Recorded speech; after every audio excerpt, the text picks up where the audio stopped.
Bienvenue à nouveau sur la Côte d'Azur et puis les vacanciers qui sont au milieu de nous, eh bien, profitez de cette ambiance azuréenne qui est tout à fait particulière. Alors, je ne sais pas si vous vous rappelez quel était le thème du message de dimanche dernier. C'est un message pendant lequel il y a eu pas mal de moments de silence. Et c'est vrai que c'est un sujet qui est sérieux parce qu'il est question d'un changement dans la société.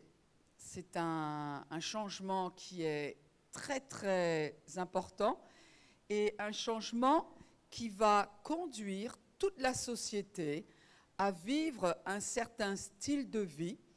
Et j'aimerais que l'on reprenne quand même pour se remémorer un petit peu de quoi il est question dans 2 Timothée chapitre 3, versets 1 à 5.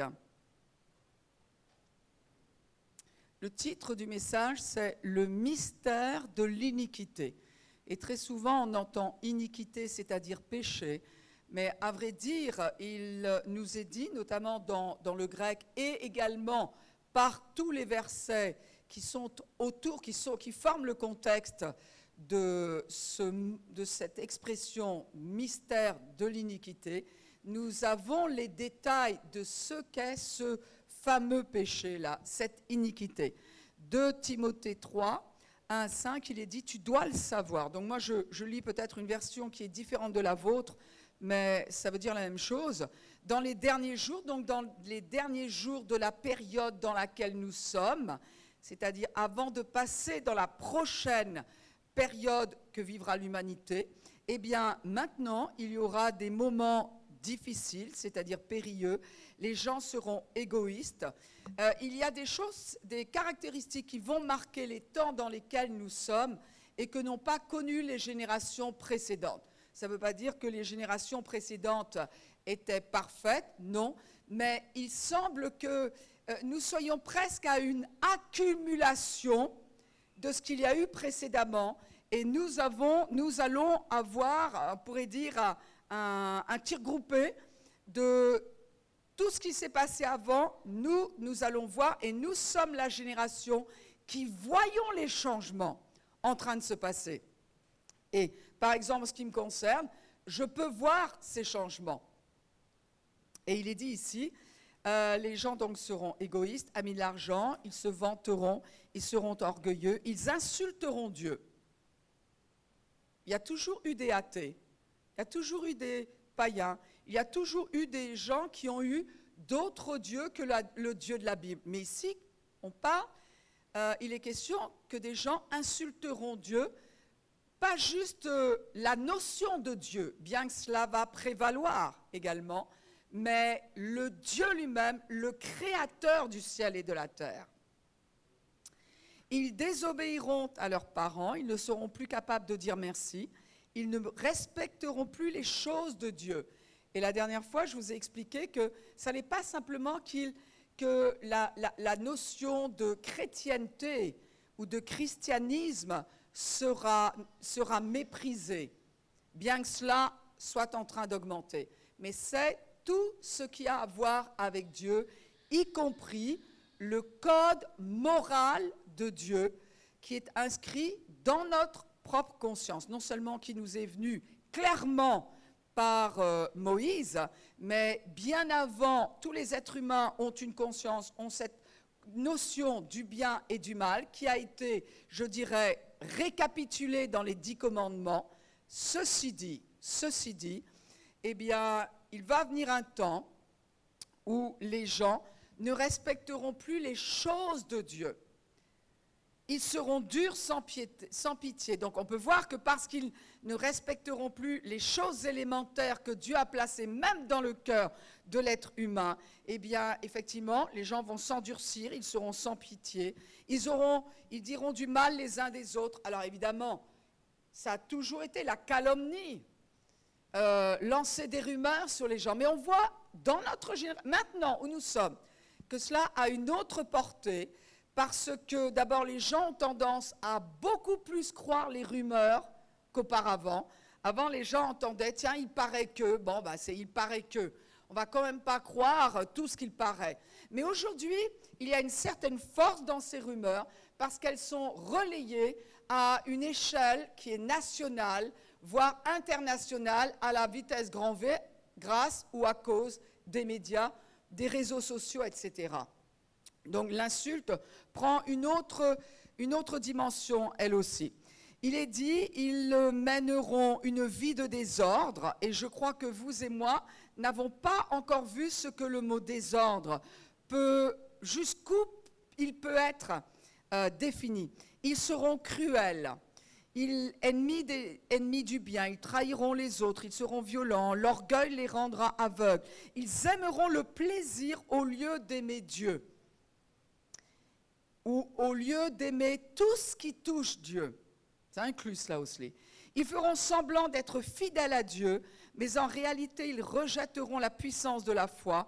La Bible dit, tourne le dos à ces gens-là. Donc, on ne va pas aller s'isoler quelque part dans les Alpes, hein, mais cela veut dire, ne te laisse pas influencer par cette mentalité. Parce qu'il y a un risque, c'est que tout ce qui est dans le monde arrive, entre et influence l'Église. Mais ça, on le verra une autre fois et on verra comment. Il est dit dans 2 Thessaloniciens, chapitre 2, il nous est dit ce qui va encore marquer notre temps. Versets 1 à 5, pour ce qui concerne l'avènement de notre Seigneur Jésus-Christ. Ce n'est pas simplement l'avènement dans le sens l'apparition, c'est et notre réunion avec lui. C'est-à-dire qu'il va venir un jour, un moment, où il est promis dans la parole de Dieu et il n'y a pas de raison de douter de cette promesse particulière parce que toutes les autres qui se sont échelonnées sur des centaines, des milliers d'années, qui ont été articulées, prédites par des hommes et des femmes de genres complètement différents, quand ils ont prononcé ces paroles de la part de Dieu, elles se sont toutes jusqu'à présent réalisées. Donc il n'y a pas de raison que nous doutions des paroles qui sont dans notre futur à nous. Et la Bible dit qu'à un moment donné, Jésus-Christ va apparaître dans les nuées et une trompette particulière va sonner qui va indiquer à son Église que le moment d'être réunis avec lui sans passer par la mort, par la séparation physique, eh bien, ce moment-là va être arrivé d'être réunis avec lui dans les airs et d'aller pendant 7 ans dans la Jérusalem céleste, là où est le temple de Dieu en ce moment. Et pendant ces 7 ans, il y aura non seulement les noces de l'agneau, c'est-à-dire celles de l'Église avec son Seigneur, et il y aura également des récompenses que notre Sauveur va nous donner pour avoir fait sa volonté, quelle qu'elle soit, quelle qu'elle soit. Donc ça va être des moments glorieux. Et ce jour-là est sur le point d'arriver. Et la Bible nous dit que le fait de réaliser que ce moment de réunion avec notre Seigneur approche fait que nous nous sanctifions. Et il est dit ici dans ce passage-là, donc pour ce qui concerne cet événement, il est dit que personne ne vous séduise d'aucune manière. Peut-être que la tromperie sera beaucoup plus forte autour de cet événement-là et dans cette génération. Car il faut que l'apostasie soit arrivée auparavant, c'est-à-dire qu'il y ait un éloignement, c'est-à-dire que une autre chose qui va caractériser, c'est les gens vont s'éloigner de la foi. On a compris pourquoi tout à l'heure. Il est dit aussi qu'il va paraître l'homme du péché, c'est-à-dire il va paraître un être humain qui va littéralement personnifier le péché. Il est appelé aussi le fils de la perdition de l'adversaire. À vrai dire, c'est il a 25 noms qui le caractérisent. Et tous sont des noms qui le lient aux ténèbres. Mais il est dit l'adversaire, écoutez bien, qui s'élève au-dessus de tout ce qu'on appelle Dieu ou de ce qu'on adore. À nouveau, il est question, on pourrait dire, d'une rébellion contre Dieu. C'est-à-dire qu'il va arriver un moment où la notion de Dieu ne sera même plus supportable à ceux qui vont accepter d'entrer dans cette mentalité, dans cet état d'esprit.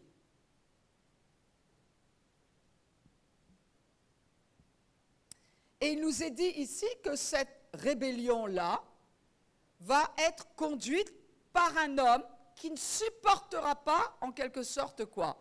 Qu'il ait de la concurrence avec le Dieu créateur du ciel et de la terre, tel qu'il nous est révélé dans les Écritures. Et donc, par les versets que nous avons lus juste avant, on peut comprendre qu'il y a toute une génération qui va se laisser happer dans cette mentalité de rébellion. Rébellion contre Dieu, rébellion contre les parents, rébellion contre les autorités. Pourquoi? Parce que Dieu est celui qui a mis en place tout ce système-là. Il est celui qui a mis en place la famille, il est celui qui a mis en place le couple, les mariages, hommes-femmes, il est celui qui a mis en place cette conscience de Dieu, cette conscience de l'éternité qui est dans chaque être humain. Chaque être humain a la conscience de l'éternité. Il va y avoir une grande rébellion et on va voir que cela va, une génération va suivre, va se donner, je pourrais dire, à cette tendance-là. Et il nous est dit donc, verset 6, « Et maintenant, vous savez ce qui le retient. » Ce qui retient quoi? Cet homme-là dont il est question, qui personnifie le péché, il nous est dit, vous savez ce qui le retient afin qu'il ne paraisse qu'en son temps. Donc apparemment, il va paraître dans une génération rebelle.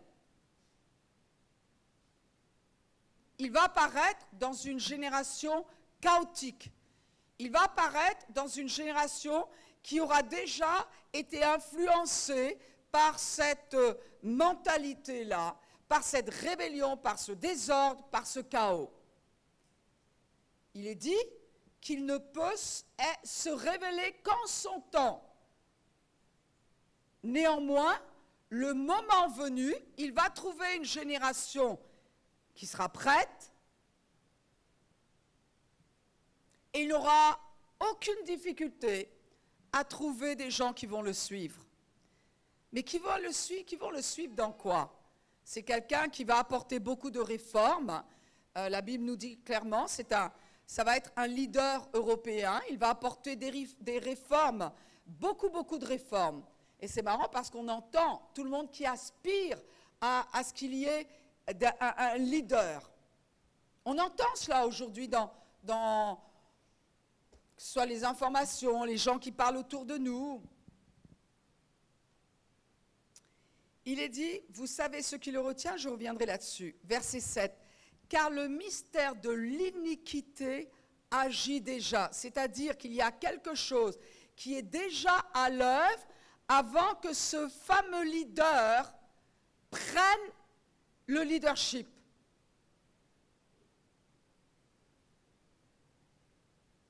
Il y a déjà quelque chose qui est à l'œuvre. Et la Bible l'appelle le mystère de l'iniquité. Alors, le mystère de l'iniquité, le mystère, ça n'est pas quelque chose qui est style, qui n'existe pas, et puis tout d'un coup, non. C'est quelque chose, un mystère, c'est quelque chose qui existe déjà, mais qui est caché et qui est révélé en son temps. Eh bien, il nous est dit qu'il va y avoir une génération qui va comprendre comment agit l'iniquité, qui va comprendre tout ce que les versets précédents nous ont dit. Cette rébellion contre les parents, cet égoïsme-là, mais pas seulement, c'est quelque chose qui va être mis en avant. Moi, et c'est tout. Des gens qui vont dire, non, moi j'ai ma vérité. Qui es-tu pour me dire qu'il y a une vérité absolue? Des gens qui vont rejeter la pensée, la notion de Dieu. Des gens qui vont être rebelles à leurs parents. Des gens qui n'auront pas appris à dire merci, etc.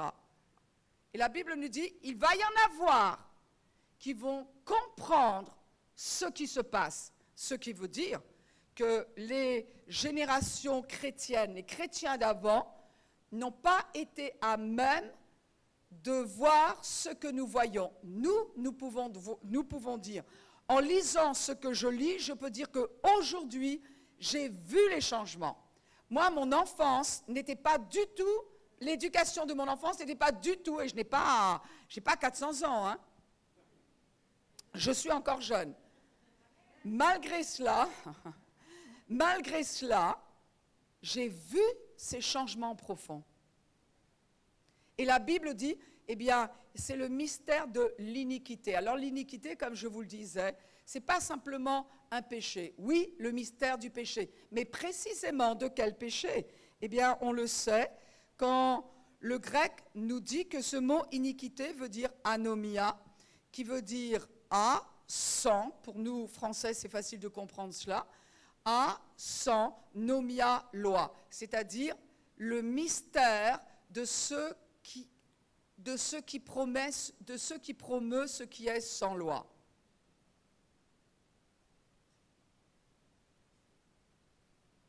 D'ailleurs, remarquez combien de personnes enfreignent, mais librement, ouvertement, publiquement la loi. J'ai plein d'exemples qui me viennent à l'esprit, mais je peux pas vous les donner. Des gens qui devraient peut-être nous montrer l'exemple, qui enfreignent la loi ouvertement. Est-ce qu'il y a des conséquences? De moins en moins. Le mystère de l'iniquité, c'est ce qui est à l'œuvre est en train d'être révélé. Et ce qui est à l'œuvre, c'est tout ce qui promeut pas de loi. Ou alors ce qui promeut je suis ma propre loi, je fixe mes propres règles. Et un jour, quelqu'un va prendre la tête de cette tendance-là, mais il faut savoir que ça ne sera pas pour que ce soit sans loi simplement, il va promouvoir ce qui est sans la loi de Dieu, c'est-à-dire entre autres ce fameux code moral qui est en nous, cette conscience-là, qui nous dit ce qui est bien, ce qui est mal.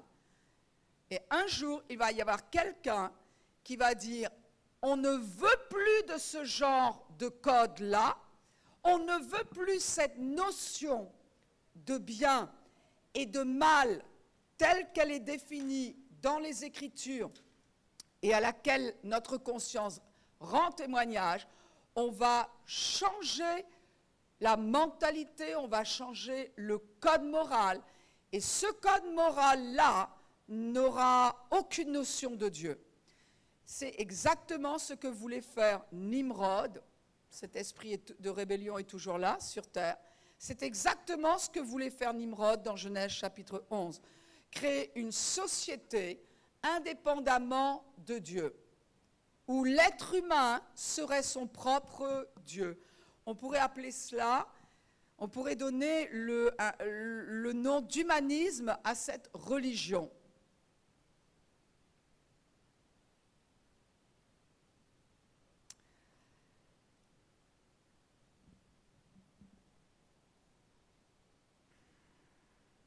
Quand une société arrive à ce stade-là,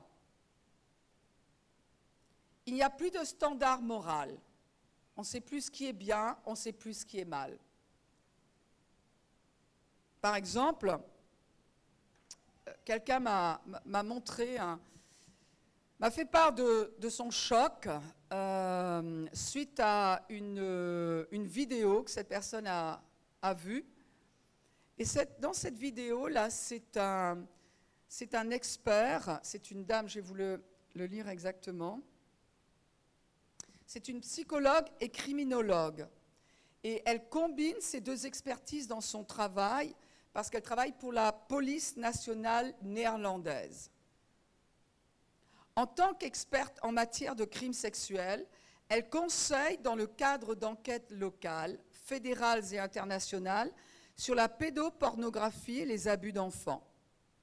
Elle a tenu une TEDx, vous savez, ces mini-conférences-là.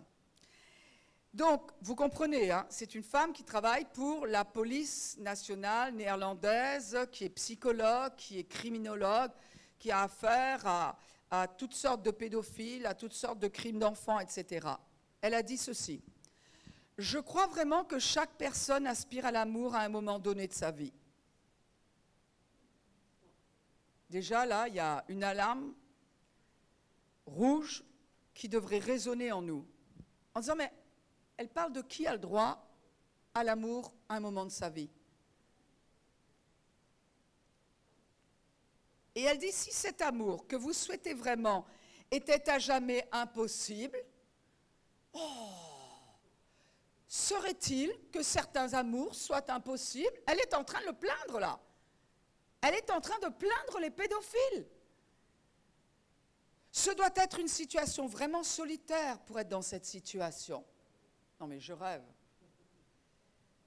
C'est comme si vous me disiez, nous savons que vous aimez votre petit ami et nous ne minimisons pas cet amour, mais vous ne pourrez jamais le mettre en pratique. Et en plus, vous ne pourrez jamais en parler à personne. Nous sommes en train de parler d'un changement dans notre société, mes amis. De quelqu'un qui est en train de plaindre un pédophile. Quelqu'un qui est en train de changer les codes moraux. Quelqu'un qui est en train d'abuser d'enfants. Quelqu'un qui va marquer des vies et des futurs et les futurs de leur propre famille s'ils ne connaissent pas le Seigneur. Et elle est en train de justifier cela. Non mais encore, aujourd'hui c'est sur Internet, c'est-à-dire en public, et c'est une personne, une experte, qui est en train de conseiller la police néerlandaise.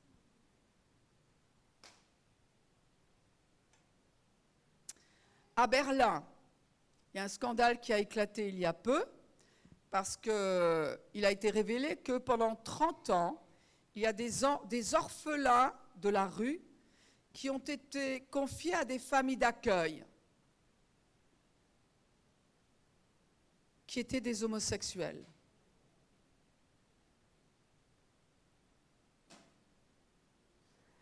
Alors, quand je dis que les choses sont en train de changer, nous réalisons que nous sommes la génération dont Paul a parlé il y a 2000 ans. Et nous sommes en train de voir ces changements. Maintenant, regardez avec moi dans Matthieu chapitre 24. Matthieu chapitre 24. Verset 12. Alors, à vrai dire, le chapitre 24 parle de ce qui va se passer sur terre pendant la tribulation. C'est un passage qui nous dit ce qui va se passer une fois que l'Église aura été enlevée.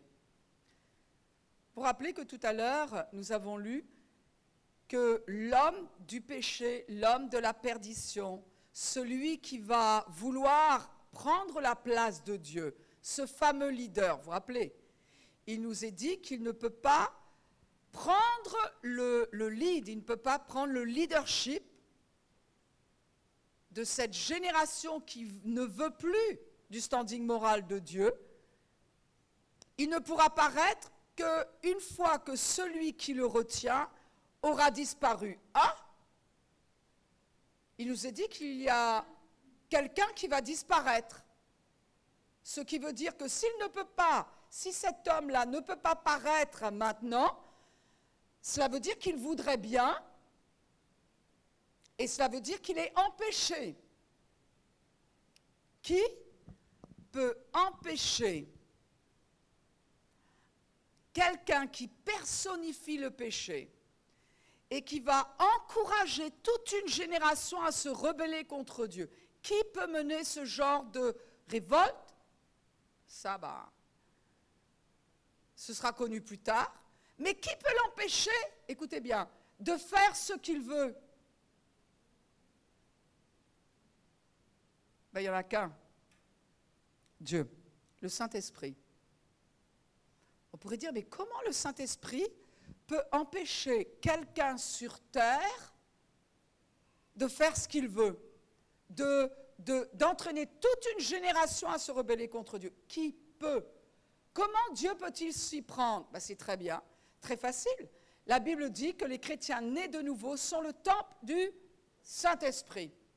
C'est-à-dire que l'Esprit de Dieu en nous est en train, parce que l'Église est sur terre, l'Esprit de Dieu en nous est en train de dire non, tu ne peux pas faire ce qu'il faut, tu ne peux pas faire ce que tu veux. Une des manières, c'est à travers la prière. Quand nous prions, nous disons non à certaines choses, nous disons oui à d'autres.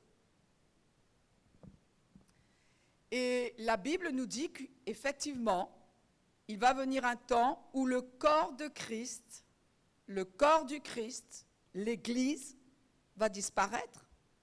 Pas parce qu'elle va cesser d'exister, elle va se dissoudre, non, parce qu'elle va être enlevée.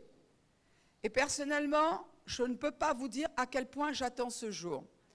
Parce que quand je vois ce qui se passe, par exemple cette histoire-là à Berlin, c'est quelque chose qui dépasse mon imagination. Et quand on sait que les choses vont continuer à s'empirer ou à empirer, je dois dire, je suis bien contente de ne pas voir le reste. Parce qu'une fois que l'Église va être enlevée, bien sûr qu'il y a des gens qui vont dire « Waouh, où est-ce qu'ils sont passés ?» Attends, j'avais un voisin, j'avais une voisine, ils étaient nés de nouveau, ils m'ont parlé de ce Dieu, ils m'ont dit qu'un jour l'Église sera enlevée, mais je ne la trouve pas, je ne l'ai pas vue depuis je ne sais pas combien de temps. Tu sais, moi, il y a quelqu'un, c'est bizarre, parce que moi, il y a quelqu'un, je ne l'ai pas vu au travail depuis une semaine, et lui aussi, il me parlait de son Christ, lui aussi, il me parlait du pardon des péchés. Et puis après, on va voir que les églises, elles sont... Comment ça? Il n'y a personne qui vient dimanche au 4 avenue rue Estienne d'Ors? Mais où ils sont tous? Ils ont tous décidé d'être à l'heure, ou ils sont tous confinés ou...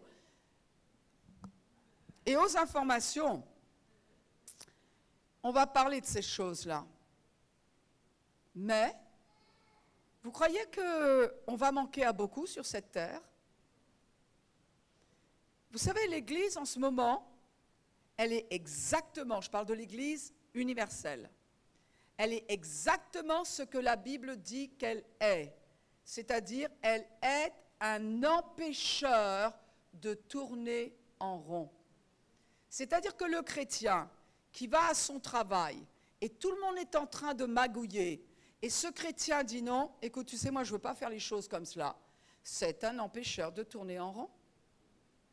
Celui qui se marie en disant, tu sais, voilà, dans 3 mois, je me marie, je vais à l'église, etc. C'est un empêcheur de tourner en rond pour celui qui veut avoir tous les privilèges du couple sans vouloir la bénédiction de Dieu. Vous comprenez que l'Église, elle empêche le mystère de l'iniquité d'être pleinement opérationnel.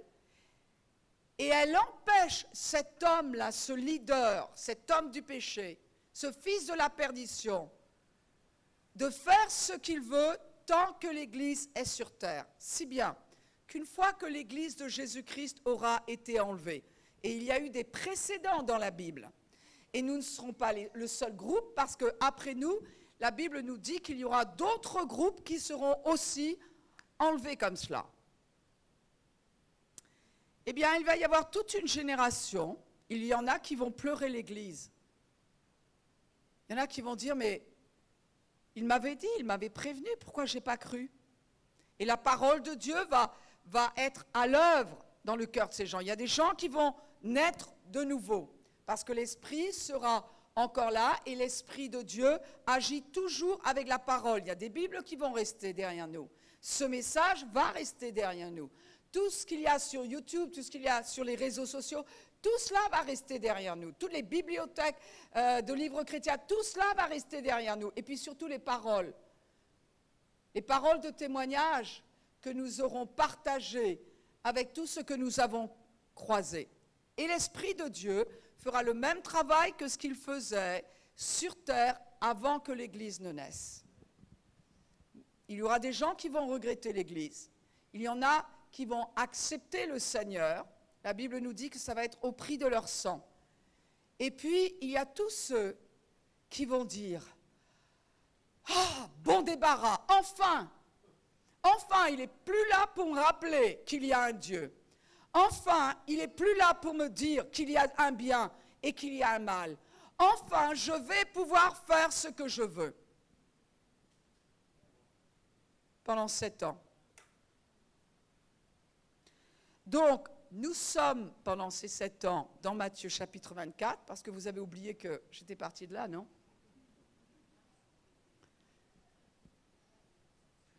Pardon? À Berlin, oui, c'était des pédophiles, pas des homosexuels. Oui, c'est exactement, hein, il ne s'agit pas de... Alors, Matthieu 24, verset 12, il est dit, « Et parce que l'iniquité se sera accrue, la charité du grand nombre se refroidira. » Alors, ici, il nous est dit que l'iniquité va s'accroître, et c'est le même mot, ce n'est pas simplement le péché, c'est anomia, sans loi. Vous savez où est-ce que l'on apprend la loi morale de Dieu? Vous savez où on l'apprend? Dans la famille. C'est là que ça commence. Dans la famille, c'est là où on a l'occasion de pratiquer le fait de choisir entre ce qui est bien et ce qui est mal. Mais il est dit, parce que l'iniquité se sera accrue. Ici, le verbe accroître, l'idée c'est que ça va escalader. Partout dans le monde, comme l'eau qui déborde de la rivière.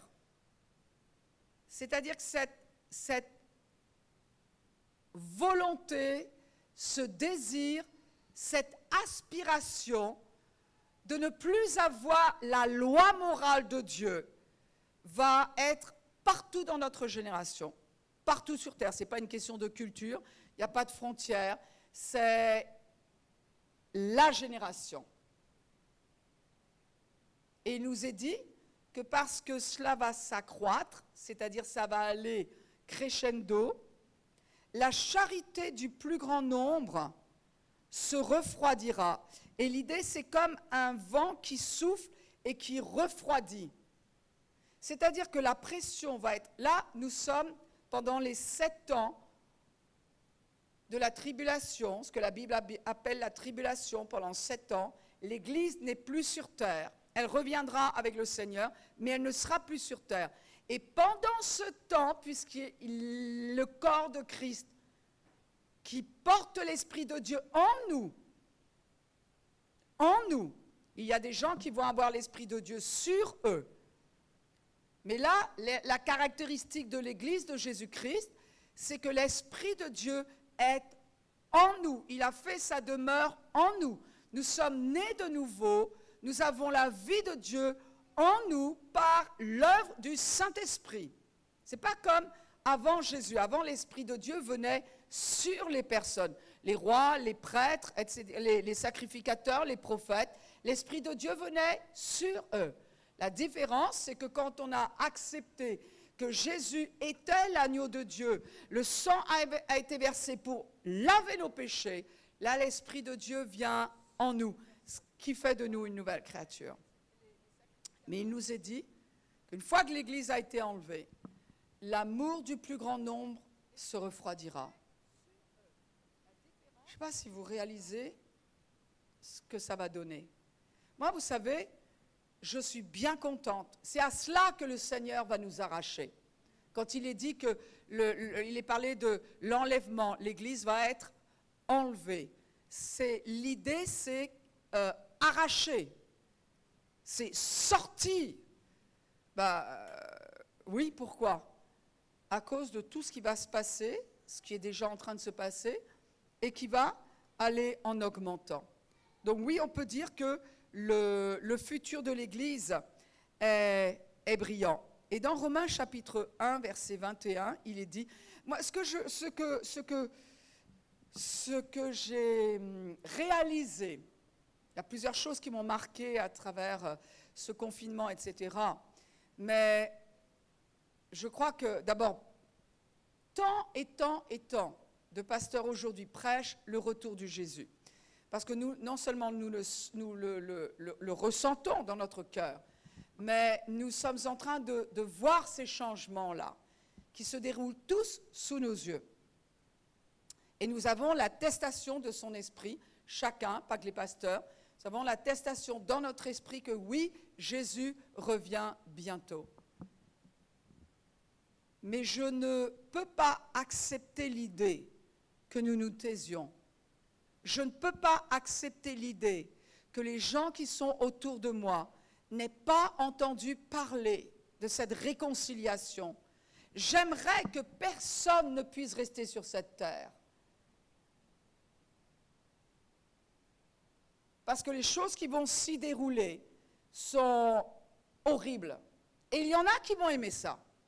Il y en a qui vont applaudir au fait de dire « Oui, je suis ma propre vérité. Il n'y a aucun Dieu, je m'en moque. » Je m'en moque, c'est une chose. Aucun Dieu. Ou alors je m'en moque et mettre Dieu au défi, ça c'est encore une autre. Et il nous est dit dans Romains chapitre 1, verset 21, donc j'ai vraiment pris conscience de ce qui allait se passer. J'ai lu les textes, comme vous tous. Et peut-être que vous aviez plus conscience que moi de ce qui allait se passer et des changements qui étaient en train de se produire. Mais, pour moi, c'est devenu une réalité, comme jamais auparavant. Romains 1, 21, « Puisque, ayant connu Dieu, ils ne l'ont point glorifié comme Dieu, et ils ne lui ont point rendu grâce, mais ils se sont égarés dans leurs pensées, et leur cœur sans intelligence a été plongé dans les ténèbres. » Donc là, il nous est dit qu'il va y avoir une action de Dieu vis-à-vis de cette génération-là. Je résume, mais relisez, vis-à-vis de cette génération qui a eu l'opportunité de connaître Dieu. Vous allez dire, oui, mais tu sais, on parle de ce fameux Indien d'Amazonie là qui ne connaît pas Dieu. Vous savez, la Bible nous dit que Dieu nous parle à travers la création. La création n'est pas Dieu. On n'a pas à aller adorer les arbres ni à les embrasser en leur faisant une petite prière. C'est pas ça. Mais Dieu se révèle, il révèle sa puissance à travers la création. Hier, j'étais en train de regarder la pleine lune et c'est extraordinaire. Extraordinaire de la revoir à la même période, tant de jours, tous les mois, on retrouve. C'est précis, c'est calculé, il y a une intelligence derrière. De voir ces étoiles qui illuminent le ciel. Et puis après, il y aura le soleil qui reviendra, etc. Et je me dis, mais on est petit, on ne peut même pas maintenir cette planète dans son orbite. On ne peut même pas la maintenir à sa place. Et on veut la sauver. Je dis, c'est extraordinaire. Un peu d'humilité. L'être humain a besoin de dire, je ne suis pas Dieu. Et oui, j'ai besoin d'aide pour gérer cette planète. Mais que l'être humain, sans Dieu, cherche à gérer la planète, c'est ce que la Bible appelle des pensées. Ils se sont égarés dans leurs pensées. Égarés, c'est le mot ruiné. Et les pensées, ça parle de logique. C'est-à-dire, ça n'est même plus logique d'entendre certaines choses. Ça n'est plus logique. Ça dépasse le raisonnement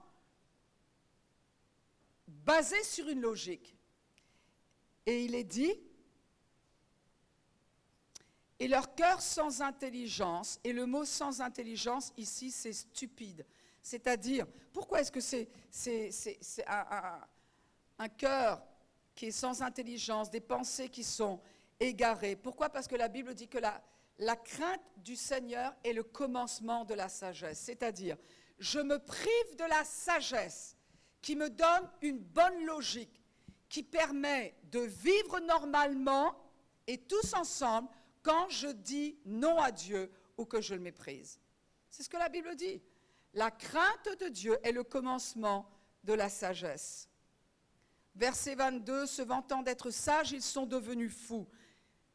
Et le mot c'est moreno, c'est-à-dire crétin, abruti, imbécile.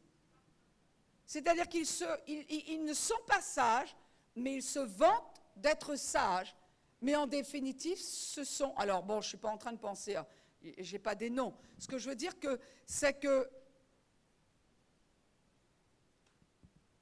même cet homme-là, ce leader qui va paraître, il va se vanter d'être sage. Il va être pris pour un sage. Mais comme c'est quelqu'un qui n'a pas la crainte de Dieu,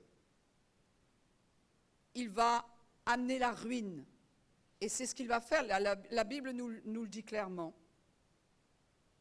Verset 24, c'est pourquoi Dieu les a livrés à l'impureté, selon les convoitises de leur cœur, en sorte qu'ils déshonorent eux-mêmes leur propre corps.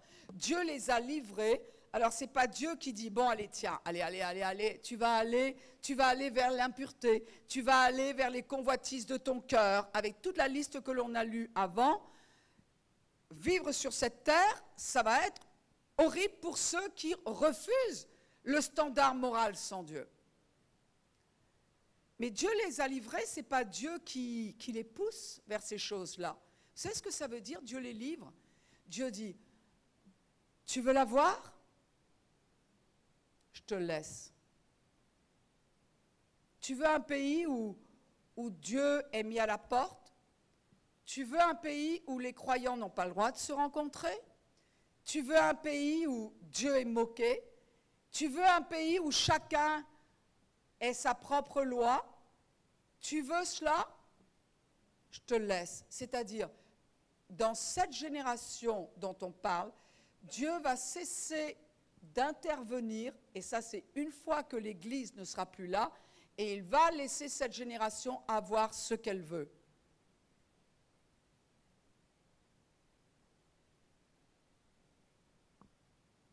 Est-ce que tout le monde va être content de cela? Non, il y a des tas de gens qui sont malheureux maintenant. Mais vous savez, mes amis, les chrétiens, il faut qu'ils trouvent ces gens-là qui sont en train de se demander qui est Dieu et si Dieu les aime. Il faut qu'on sache. Il y a des tas de gens qui souffrent, il y a des tas de gens qui ont peur, il y a des tas de gens qui ont peur de la mort, il y a des tas de gens qui vivent mal, il y a des tas de gens qui souffrent du péché des autres, il y a des tas de gens qui souffrent de leur choix. Il faut que Dieu nous montre où ils sont, parce que nous devons leur dire qu'en Jésus-Christ, il y a une réconciliation gratuite avec le Dieu vivant et un cœur nouveau qu'il donne. Jésus-Christ, c'est quand on dit la bonne nouvelle de l'Évangile. Peut-être qu'avec tout ce que nous comprenons là, alors on peut peser ce que veut dire la bonne nouvelle de l'Évangile.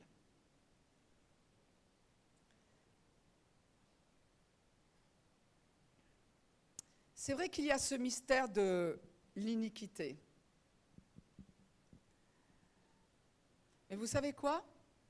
Il y a un mystère qui est encore plus grand et que Dieu révèle à chaque seconde qui passe sur cette terre. Dieu révèle un mystère bien plus grand à celui qui a soif, à celui qui veut connaître la vérité. Et la Bible nous dit dans Colossiens 1,27, Dieu a voulu faire connaître quelle est la glorieuse richesse de ce mystère parmi les païens, à savoir Christ en vous, l'espérance de la gloire. C'est vrai que le mystère de l'iniquité agit. C'est vrai que ce goût pour ce qui n'est plus la loi, ce goût pour l'injustice, ce goût pour la rébellion contre Dieu est en train de grandir. Mais mes amis, il y a un mystère qui est bien plus grand, qui est bien plus puissant. C'est Christ vivant qui veut établir son règne d'amour dans le cœur de chaque personne qui veut bien le recevoir. Ce mystère, c'est la réconciliation gratuite avec un Dieu vivant, qui fait que quand une personne accepte Jésus, eh bien, Dieu devient son propre Père. Parce que Dieu recrée son cœur, recrée son esprit, lui donne gratuitement sa vie éternelle et lui garantit une éternité avec lui. Et c'est de ce mystère-là, mes amis, dont il faut être le plus conscient. Bien sûr que je suis obligée de vous parler de ce mystère de l'iniquité, parce qu'il est tellement en train de grandir. C'est bien simple. Prêtez attention à toutes les fois où vous entendez parler d'un changement de société. Bien sûr qu'on parle de différents changements, modèles économiques et tout ce que vous voulez, modèle, le vert, tout ce qui est vert aujourd'hui. Mais il est question de quoi? De changement de société. Prêtez attention à partir d'aujourd'hui à toutes les fois où vous entendez parler de cela, parce que c'est exactement ce qui est en train de se passer. Néanmoins, les chrétiens, l'Église de Jésus-Christ, tout en se réjouissant de voir que Jésus revient, il va apparaître. Il va pas poser ses pieds sur terre et régner pendant 1000 ans. Non, avant, il va venir arracher son Église de ce qui va se passer sur terre. Il va la prendre à lui-même. Il va y avoir ces célébrations. Et au bout de 7 ans, ce sont les Juifs eux-mêmes qui vont crier à Dieu. Et la Bible nous dit qu'à ce moment-là, ils auront la révélation que Jésus est celui, c'est ce qui est écrit dans l'Ancien Testament, qui a les mains percées pour eux. Ils l'accepteront. La Bible dit en un jour, tout Israël sera sauvé. Ils l'accepteront et le millénium commencera, c'est-à-dire le règne de Christ. Est-ce que tout le monde aura accepté le Seigneur? Non. Mais en tout cas, tout le monde aura goûté ce que c'est le règne de Dieu sur terre. La justice, la santé rétablie, la longévité rétablie, tout le système, tout l'écosystème sur terre rétabli, l'économie prospère. La Bible nous dit que les nations qui ne voudront pas aller adorer Dieu au temple à Jérusalem n'auront pas de pluie. Ben ça affecte l'économie parce que ça affecte l'agriculture, etc. Ce sera un règne de justice avec le vrai Dieu. La justice va être rétablie. Tous les écosystèmes, l'écologie, tout ça va être rétabli. L'être humain n'a pas le moyen de sauver cette planète. Est-ce que ça veut dire qu'on doit faire n'importe quoi? Certainement pas. Parce que nous devrions être responsables, mais jamais au détriment de l'être humain. Cette planète a été créée par l'être humain, pas l'inverse. Ça, il faut qu'on s'en rappelle. Mais en attendant, bien au-delà, pardon? Qu'est-ce que j'ai dit? La planète a été créée par Dieu pour l'être humain. Oui, c'est pas ce que j'ai dit? Eh bien, c'est bien, vous écoutez, parfait. Les internautes ont certainement noté cette faute également. La planète, comme un berceau, est créée pour le bébé qui est là.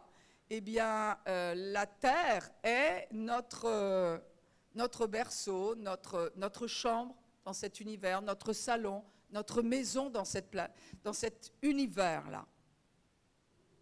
Mais je crois que tout cela réclame que l'Église de Jésus-Christ réfléchisse d'abord à l'heure qu'il est, à la montre de Dieu, se demande si nous sommes en train de partager cette bonne nouvelle avec notre génération, et puis peut-être qu'on peut se demander à quel point ce qui se passe dans le monde est en train de nous impacter.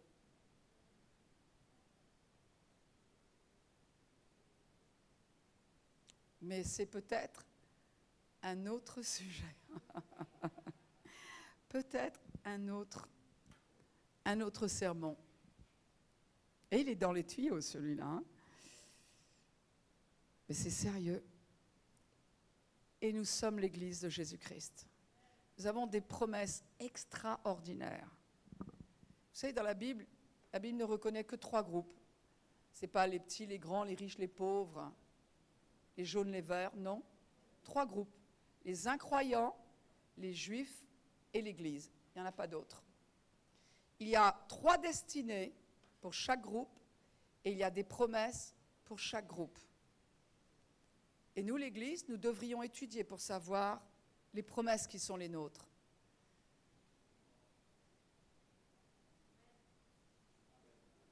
Alors oui, c'est sérieux, mais en même temps, c'est glorieux.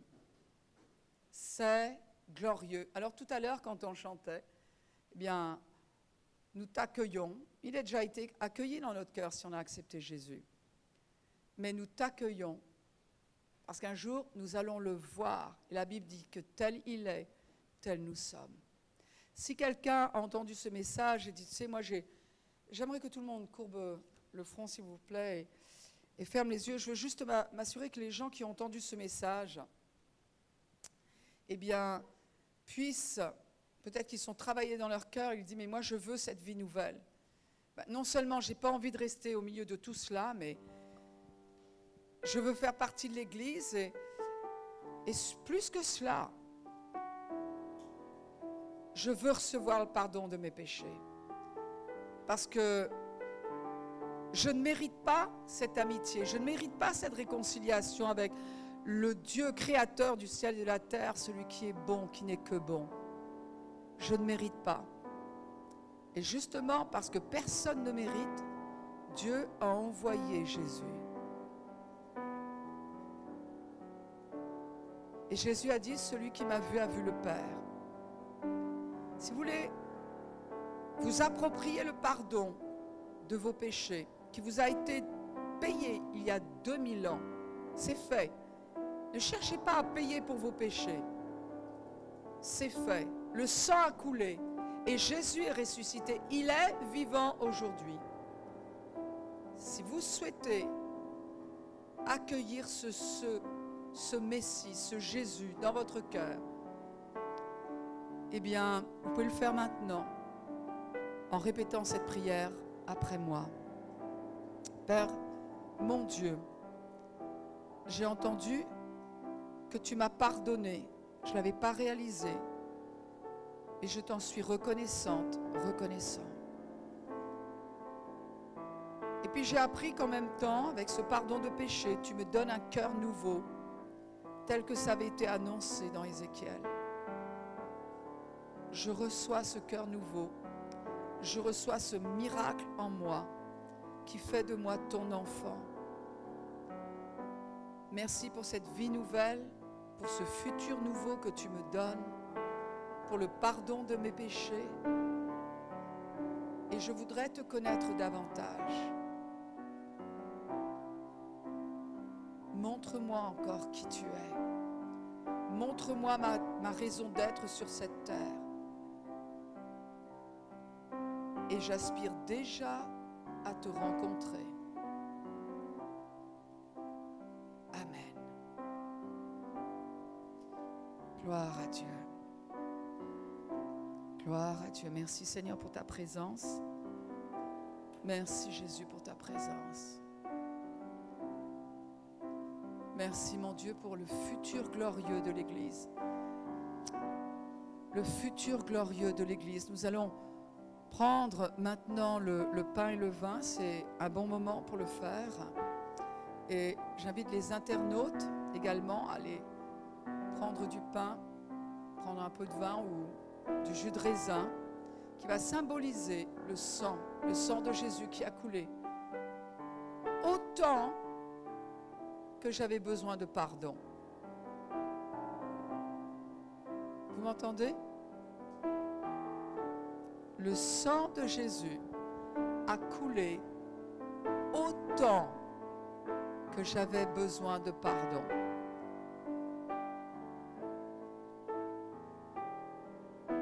Tous les péchés ont été payés. Le seul